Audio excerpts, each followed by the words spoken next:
Chào mừng quý vị đang đến với bản tin thời sự quốc tế ngày 4 tháng 10 trên kênh FBNC. Chương trình ngày hôm nay sẽ có những tin tức nổi bật sau đây. Vừa qua, Trung Quốc điều động kỷ lục 77 chiến đấu cơ oanh tạc vùng trời Đài Loan cả đêm lẫn ngày. Liệu mục đích của ông lớn châu Á có đơn thuần là nạt nộ hòn đảo như mọi khi hay không? Hãy cùng tìm hiểu trong bản tin ngày hôm nay. Không ngồi yên để Trung Quốc giở chiêu cá lớn nuốt cá bé, Mỹ tuyên bố sẽ phá tan giấc mộng lành thôn tính Đài Loan của đài kình địch. Trong khi đó, bị lưỡi bò Trung Quốc lăm le chủ quyền ở Biển Đông, Malaysia bật chế độ đề cao cảnh giác. Ấn Độ cũng đang dồn quân lên miền biên thùy, sẵn sàng so găng với Trung Quốc. Một số tin tức đáng chú ý khác, Anh siết chặt chính sách nhập cư dù thiếu lao động trầm trọng. Phụ nữ Florida phản đối đề xuất luật chống phá thai. Cư dân Kabul lạc quan về tương lai của Afghanistan. Tất cả diễn biến mới nhất trên toàn cầu sẽ được FBNC chuyển đến quý vị trong bản tin ngay sau đây.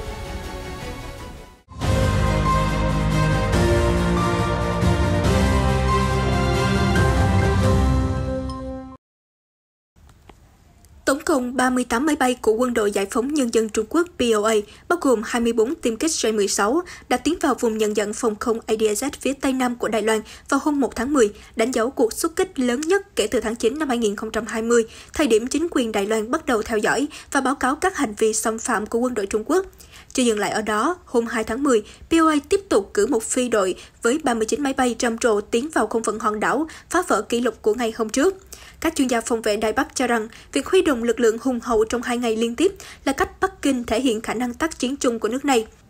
Ông Chia Chung, nhà nghiên cứu tại Hiệp hội Tầm nhìn Chiến lược Đài Loan, nói với CNA rằng các cuộc xâm phạm không phận vừa qua diễn ra vào cả đêm lẫn ngày, cho thấy POA đang phô diễn khả năng triển khai khí tài quân sự tới Đài Loan bất cứ lúc nào. Ngoài ra, ông cho rằng các loại máy bay được điều động thuộc các phi đội khác nhau. Đây là minh chứng về khả năng tập hợp lực lượng nhanh chóng từ nhiều đơn vị của POA. Cùng chung quan điểm trên, nhà phân tích Su Hiêu Sao Hoàng thuộc Viện Nghiên cứu Phòng vệ và An ninh Đài Loan INDSR cho biết, POA đang thử nghiệm khả năng hiệp đồng tác chiến giữa các phi đội của mình. Vì chuyên gia cho biết, vẫn còn phải xem liệu Trung Quốc có tiếp tục các cuộc diễn tập trên không quy mô lớn gần Đài Loan hay không. Ông cho biết máy bay tác chiến điện tử J-16D của Trung Quốc khả năng cao sẽ được đưa vào các cuộc xâm phạm không phận tương tự trong tương lai để kiểm tra hệ thống phòng không của Đài Loan. J-16D được chế tạo dựa trên máy bay chiến đấu J-16, được trang bị hệ thống gây nhiễu tín hiệu, có thể vô hiệu hóa radar của đối phương, hệ thống dẫn đường tên lửa và liên lạc không dây. Ông Su cho biết quân đội Đài Loan cần tiếp tục tăng cường hệ thống phòng không và radar để đối phó với mối đe dọa ngày càng tăng của POA. Đài Loan vốn chỉ là mảnh ghép còn thiếu trong giấc mộng Trung Hoa của Bắc Kinh và Washington đang sắm vai là kẻ phá hủy giấc mơ lành. Tại diễn đàn trực tuyến do Trung tâm Nghiên cứu Chiến lược và Quốc tế tổ chức, Thứ trưởng Bộ Quốc phòng Hoa Kỳ Kathleen Hicks cho rằng nước này có khả năng sẽ hạ bệ Trung Quốc trong trường hợp Trung Quốc thực sự tiến hành cuộc thôn tính Đài Loan. Cụ thể, khi được hỏi về việc Washington sẽ làm gì nếu Bắc Kinh tấn công Đài Bắc, bà Hicks nói rằng Mỹ đang theo dõi chặt chẽ tình hình trong khu vực mỗi ngày. Washington có nhiều nguồn lực trong khu vực, sẵn sàng loại bỏ bất kỳ mối nguy hiểm tiềm tàng nào như vậy. Chúng tôi có quan hệ tốt với Đài Loan và luôn duy trì những cam kết hỗ trợ hòn đảo, bà nói. Nữ Thứ trưởng cho biết mối quan tâm chính của Hoa Kỳ là giúp Đài Loan tăng cường khả năng phòng vệ trong trường hợp bị Trung Quốc xâm lược. Khả năng tự vệ hiệu quả của Đài Loan chính là nhân tố thay đổi cục diện, bà nói. Bà Hicks khẳng định Mỹ đang hợp tác chặt chẽ với các đồng minh và đối tác, bao gồm cả Đài Loan. Đặc biệt, nữ Thứ trưởng đã gọi Đài Loan là quốc gia và ca ngợi hệ thống dân chủ tiên tiến, cũng như lĩnh vực sản xuất chất bán dẫn mạnh mẽ của hòn đảo. Chúng tôi quan tâm đến việc đảm bảo các nền dân chủ có thể phát triển mạnh mẽ, bà nói. Ông Maurice Chang, nhà sáng lập Taiwan Semiconductor Manufacturing Code, TSMC, nhà sản xuất chip theo hợp đồng lớn nhất thế giới, cho biết TSMC gần đây đã tham gia một số hội nghị thượng đỉnh về chất bán dẫn tại Nhà Trắng nhằm giải quyết tình trạng thiếu hụt chất bán dẫn diễn ra trầm trọng, làm tê liệt nhiều ngành sản xuất công nghệ cao như ô tô, máy tính, điện thoại và đồ gia dụng. Tân đại sứ Trung Quốc tại Hoa Kỳ Tần Cương mới đây đã lên tiếng kêu gọi Washington cần duy trì liên lạc và đối thoại hơn nữa với Bắc Kinh nhằm xóa bỏ mọi sự nghi kỵ để cùng nhau phát triển, trong bối cảnh hai nước còn nhiều bất đồng sâu sắc. Cũng theo vị tân đại sứ, mối quan hệ giữa Mỹ và Trung Quốc hiện tại đang rất sóng gió và điều đó đòi hỏi các bên cần có cố gắng hơn nữa nhằm tìm kiếm những cách thức mới để thấu hiểu và hòa hợp nhau. Động thái này của ông Tần diễn ra chỉ vài ngày sau khi Mỹ cho phép công chúa Huawei Mạnh Vãn Châu, giám đốc tài chính của tập đoàn Huawei, được trở về Trung Quốc và hủy bỏ mọi cáo buộc dẫn độ. Theo giới quan sát Trung Quốc, động thái này của Washington được cho là tháo gỡ phần nào nút nghẽn trong quan hệ Mỹ-Trung thời gian qua và đem lại một chút hy vọng hợp tác giữa hai siêu cường bất chấp dông bão vẫn còn và chiếc vòng kim cô vẫn đang bóp chặt Bắc Kinh. Trong bài phỏng vấn với kênh truyền hình CGTN, ông Tần thừa nhận rằng đã có sự hiểu lầm về Trung Quốc, nhưng cam kết sẽ tiếp tục quảng bá những hình ảnh tích cực về đất nước tỷ dân. Thông điệp của chúng tôi rất rõ ràng là nếu chúng ta hợp tác, chúng ta đều có lợi, nhưng nếu chúng ta đối đầu, sẽ không có kẻ thắng người thua, mà chỉ là cả hai đều thất bại. Tôi hy vọng chúng ta cùng thúc đẩy mối quan hệ win-win, không chỉ cho hai nước mà còn cho toàn thế giới. Trong cuộc điện đàm với Tổng thống Mỹ vào tháng trước, Chủ tịch Trung Quốc Tập Cận Bình đã nói rằng việc xây dựng mối quan hệ song phương Mỹ-Trung là điều bắt buộc và chúng ta cần làm tốt hơn nữa. Trong khi hy vọng về sự hợp tác thực tế hơn nữa giữa Washington và Bắc Kinh vừa được nhen nhóm, thì Biden đã ngay lập tức kéo tới khi Trung Quốc không tiếc lời chỉ trích AUKUS, liên minh quân sự mới giữa Mỹ, Anh và Úc, mà Bắc Kinh coi là một phần trong chiến lược của Washington nhằm kiềm chế sự trỗi dậy của Trung Quốc thông qua mạng lưới đồng minh của họ. Ngoại trưởng Trung Quốc Vương Nghị đã cáo buộc nhóm này kích động sự cạnh tranh bất bình đẳng trong khu vực và tham gia vào một trò chơi địa chính trị mà tất cả các bên đều sẽ chuốc lấy thất bại.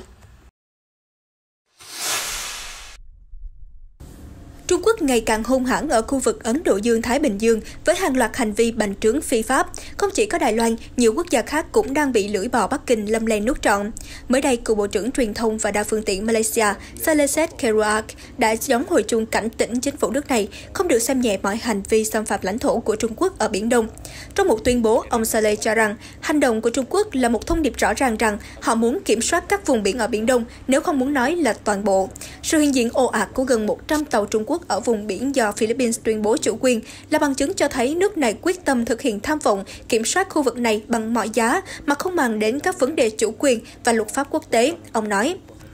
Đồng thời, ông nhấn mạnh Kuala Lumpur không được lơ là, chủ quan trước các cuộc xâm nhập của Bắc Kinh, đặc biệt là ở khu vực Sabah và Sarawak. Ông viện dẫn, vào ngày 1 tháng 6, Không quân Hoàng gia Malaysia đã phát hiện 16 máy bay của lực lượng không quân Quân đội Giải phóng Nhân dân Trung Quốc xâm phạm không phận quốc gia này. 4 ngày sau, một tàu hải cảnh Trung Quốc đã áp sát vùng biển gần bãi cạn Luconia, gọi là Betin Batingi Ali trong tiếng Malaysia, cách bờ biển TB Miri 84 hải lý, gần 156 km. Malaysia tuyên bố chủ quyền với bãi cạn này và cho rằng bãi cạn nằm trong vùng đặc quyền kinh tế EEZ của mình. Cựu Bộ trưởng Saleh nhấn mạnh những vụ việc phô diễn sức mạnh quân sự hoặc thống trị trên Biển Đông là diễn biến rất đáng lo ngại. Ông kêu gọi chính phủ nên đưa ra công hàm phản đối Trung Quốc và báo cáo Liên Hợp Quốc về những hành động ngang tàn ấy. Ngay cả việc chính phủ Trung Quốc yêu cầu tất cả tàu nước ngoài vào Biển Đông phải báo cáo chi tiết nhiều nội dung, kể cả tải trọng hàng hóa cho cơ quan hàng hải nước này, cũng đang khiến nhiều nước bức xúc. Ông nói và cho rằng vấn đề này vẫn có thể giải quyết thông qua đường ngoại giao. Không chỉ lên án Trung Quốc, ông Saleh còn chỉ trích các hoạt động của Mỹ gần đây ở Ấn Độ Dương-Thái Bình Dương, đầy khiêu khích và đe dọa an ninh của Malaysia cũng như khu vực. Ông cho biết bất chấp mục đích tốt là đảm bảo an toàn cho các tuyến đường thương mại ở Biển Đông, sự hiện diện ồ ạt của các tàu và máy bay quân sự Mỹ để tiến hành các cuộc tập trận tự do hàng hải được coi là một hành động khiêu khích đối với Trung Quốc.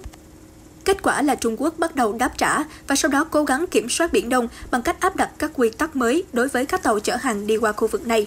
Ông kêu gọi hai nước ngừng biến Biển Đông thành vùng chiến sự, kiềm chế các hoạt động đe dọa an ninh và hòa bình khu vực. Việc hai nước giao chiến hay biến Biển Đông thành vùng chiến sự không có lợi ích gì, cả hai nước nên tôn trọng chủ quyền của các nước trong khu vực, bao gồm cả Malaysia, ông nói thêm. Hôm 2 tháng 10, Chủ tịch Party Solidarity Tanah Airku Star Jeffrey Kintinan cho biết, Malaysia không bao giờ được cúi đầu trước những hành động có thể được coi là bắt nạt của bất kỳ siêu cường nước ngoài nào, kể cả Trung Quốc.